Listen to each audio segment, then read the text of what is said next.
It's a shadow. Who's that shadow? Flying.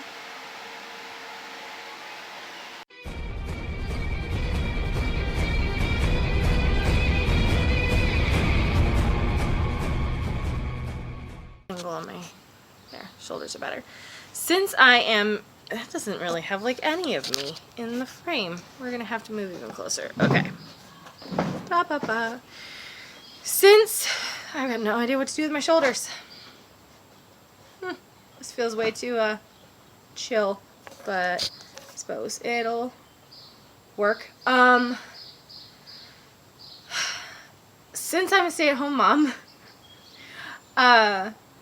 maybe I'll have a bloopers reel. Since I'm editing.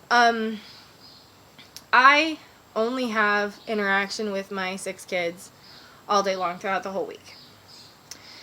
My mother-in-law is staying with us right now, but she works 2 jobs, and she's really only home for about like an hour in the middle of the day that I see her, except for when she comes home at night. And my fiance works 9 to 5 Monday through Friday, and most of the time it's past 5.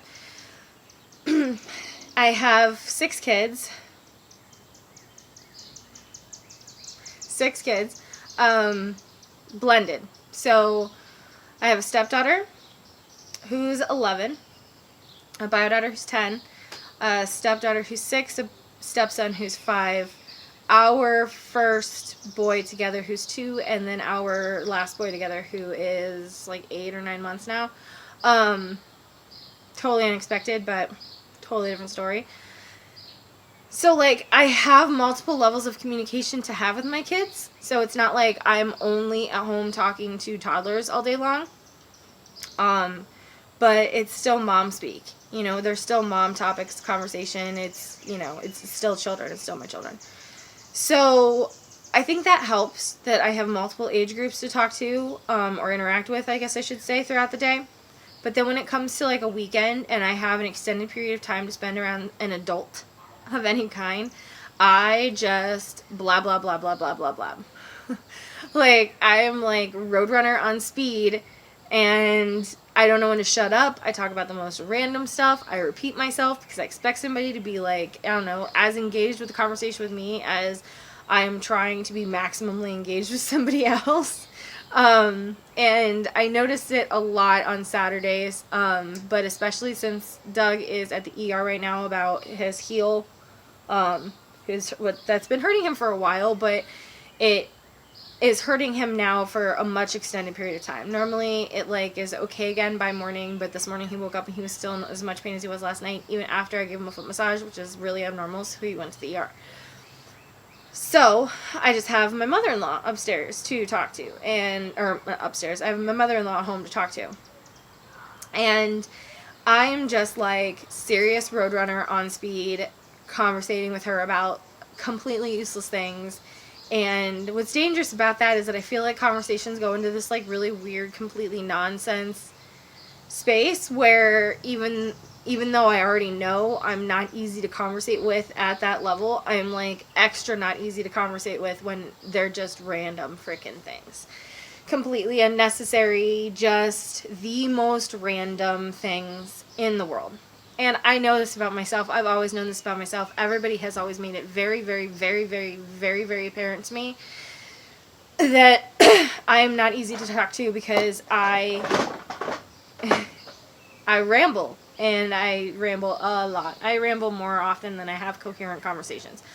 The reason that this works so well in my relationship is because I have in-depth, like, real conversations about any topic with my fiance all the time. Like, even if they're random, sometimes it gets on his nerves, but for the most part, we have real conversations around them. So the habit that everyone always said was going to drive everybody away from me, there's that little cliche thing where it's like the things that everybody else hates about you, the person who loves you will love. It really is true. So, like, he deals with it when I get super annoying, but for the most part, we have, like, serious conversations, and he actually engages in those conversations with me, which is important. I've got, like, super mom bun going on this morning, by the way.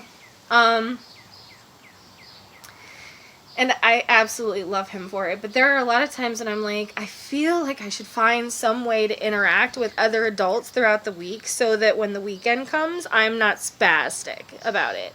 Like, I gotta find some way to, and I guess the vlogs is kind of my way of letting a lot of that out in a forum that is literally like can only be comfortable. Like, either you watch me or you don't, and that's your prerogative. It's not going to stop me from posting things. It's not going to stop anybody from posting things. People post the most dumb, rambly, horrible videos, and I may be one of them in your opinion, and that's fine. And then some people post the most random videos, vlogs about everyday stuff, and people love to watch them. Like, I used to be hardcore into watching CTFXC. I am an internet killed television CTFXC fan. But I'm not going to lie, they're in like, what, their 10th or 11th season or year, whatever, of it now. And at this point, it's kind of like, I'll watch it every once in a while and I want to, like, see what a day in the life of somebody else is like, but I don't watch it every day anymore. And there are a few other YouTubers that are like that I watch every once in a while, but I don't watch as much as I used to. But there's a big part of me that's like, there's something out there for everybody. And if I'm the something that's out there for somebody, that's awesome. If I'm not your cup of tea, then don't watch me. But, that's why I think when people talk about haters and, like, horrible comments, it's always really funny to people who really, really, really don't care. Because it's like, you watched my video, you took the time to make a comment, you're taking time and effort out of your day and your life to interact with me. So if you have a problem, it's really not my problem. Like, I don't really care. It's not going to change what I do. It's not going to change how I live. It's not going to change anything about me, because in the grand scheme of things, if I wasn't posting at all, it would have nothing to do with me. So even though I am posting, it has nothing to do with me. It still has nothing to do with me. And I don't care. I'm not promoting a brand here. This isn't like, or specifically promoting a brand here. That's not what Wonder Woman Wifey is about. And Wonder Woman Wifey is about and will always be about whatever the hell I want it to be about. And if you have positive comments or something like that, or suggestions, I'm full on willing to consider it. And I'm willing to consider negative comments and suggestions too, but I'm not going to live by them on either side. I may obviously bear a little bit more towards positive comments and suggestions, but negative comments and suggestions, unless it's like valid, like really valid though, like actually valid, like I find it valid, it's not going to matter. It's not going to matter, but thank you for taking the time. I'm always grateful for you taking the time to watch my videos. This is my hashtag 100 challenge for 100 vlogs in 100 days. Not necessarily a vlog every day, but 100 vlogs in 100 days. It's my challenge so that I can get more comfortable in front of a camera and editing and schedule-wise and routine to start like really engaging with this forum so that I can get to a point where I feel really confident in using it for my business projects. So this is a hit or miss, totally my journey, whatever thing. And I think this is going to be like episode 19 or 20. I'm not really sure.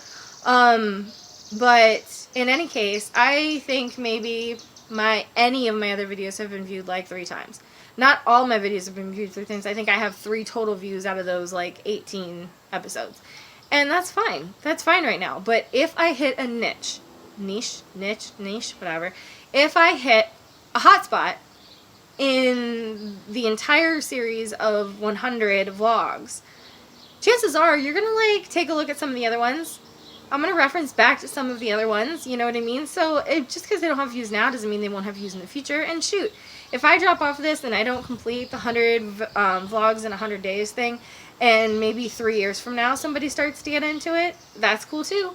That's happened a lot. That happens pretty much every time with motivational speakers. Like, they're not popular for the first couple years that they do it, but they don't let it stop them from doing it, and it doesn't stop their success. If anything, it sits as like kind of job security, not really job security, but influence security, just existing in the universe. So that is what my goal is.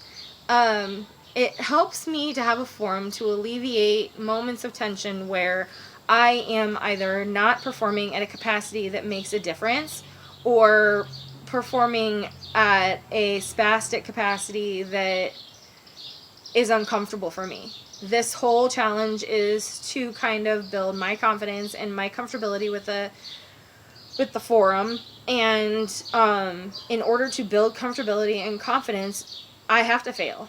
You can't get to a successful place without failing. So, I don't know. I guess you could say that a part of this challenge is failing it from time to time. Because I've done nothing but fail myself until I started doing this. And that's really what I've taken from a lot of motivational speakers and a lot of things I've been watching and reading lately. I am absolutely, positively, 200% failing myself by having had this goal for years and not actually doing anything about it. So within this challenge, I'm going to continue to fail here and there, but I'm also going to succeed here and there. Or anything that I do that I think is a failure could eventually lead to part of the success. Because I'm actually doing it. Because before I wasn't doing anything at all, and there was no margin of success in that. There's no margin of success in that.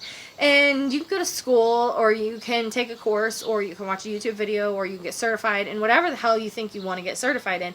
But unless you actually do it, you're not actually learning much of anything. Now, there's the flip side of that. When I was a nail tech, the very first job that I had out of cos school, I worked for somebody who believed that I should just be able to watch them and get it and do it perfectly. That's the flip side of the coin. That doesn't work either. Just because you are doing it or you are seeing it done and it may be the most perfect example of whatever it is, that doesn't mean that just because you watch it a couple times or a couple hundred times that you are going to be able to perform it as that is. It depends on how you learn. I'm a hands-on learner, but just because I'm a hands-on learner doesn't mean that I can just do it a couple times and then boom. But I know that if I don't do it, I won't learn it. Like, I can't just read something or watch something and know how to do it. I have to actually do it. But I also can't just keep doing it and discount all of the other aspects of learning it. It doesn't work like that either. It's a mesh of the two. However you learn best, work with that in what you do, but don't depend on it as the only way that you are going to learn something. Because it won't work either way. And I could sit here and I could say that from my experience and know that to be true, but you're going to make your own mistakes with it.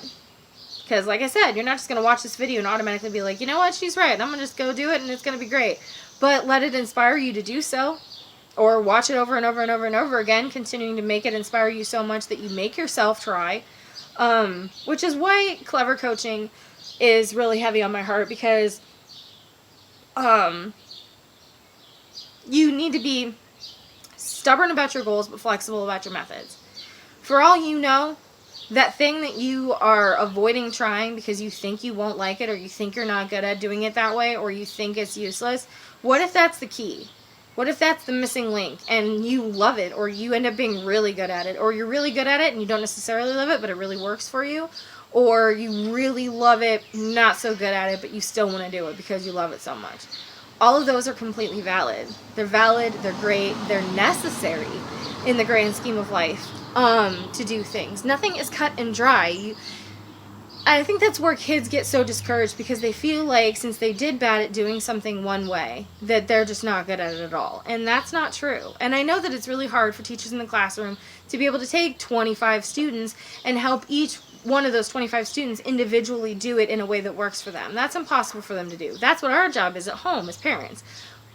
But I will say this about that too. You can't just blindly send an assignment home that you're not willing to do anything with in school and expect the parents to be able to do all of the guidance on it and then put the responsibility on the kids to turn it in and have it be what it needs to be. That doesn't work either. I mean, there's a fine line. And I feel like there's a really good way to mesh those things together in the keys and resources and teamwork. And I feel like there are definitely ways that are completely feasible for schools to make sure that they hit the points the way they need to hit them in school, so that at home we can hit the points that help support that without making them do it in a way that we don't understand. Like Common Core math. I hate Common Core math. I hate it, hate it, hate it, hate it. And when you send a kid home with Common Core math that they don't understand, and us as parents, we're supposed to be like helping them finish their homework because they got to go to school in the morning and immediately get a grade on it, it's just not fair. That's what the parents have an issue with when it comes to Common Core. It's just not fair because I feel like I'm failing my kids because I can't help them with the homework that they have to go and immediately be accountable for at school. Like, and that's what's frustrating because when you feel like you can't help your kids, and then there's the opposite side, like projects and stuff like that, right? I can help my kids do amazing things with projects. I loved projects as a kid. I, as a parent, cannot be like, hey, let's do it all like this, and then be like, that project, I did that project really well for them, with them, and send them to school and have them get a grade on something I know they didn't necessarily put all of the work into it that was necessary to make it what it is. I'm terrified of that growing up, that I'm going to help my kids with their projects, and the project's going to end up being way more me than them, even though they're the ones physically doing it, and then they're going to get a grade, and I want to make sure that grade reflects what they actually know and their aptitude, and their grade isn't a reflection of my knowledge and my aptitude, because I'm not the one whose grade needs to be a depiction of where they are in their coursework. So I don't know. This is just a ramble. I have no idea why it turned into a subject on homework necessarily, or learning. It's just, I've got a lot of energy right now to speak, and I've been spastically speaking with my mother-in-law, and I can tell when the people around me have had enough of me. And she's had enough of me, and that's fine. So I came out here to do a recording because, I'm going to force the internet to see more of me, even if the internet's had enough of me. Because that's why I think this challenge is going to work, because it's the forum that I can pour the excess into and let the excess that I have work for me in the long term instead of just on a list in the short term. So yeah,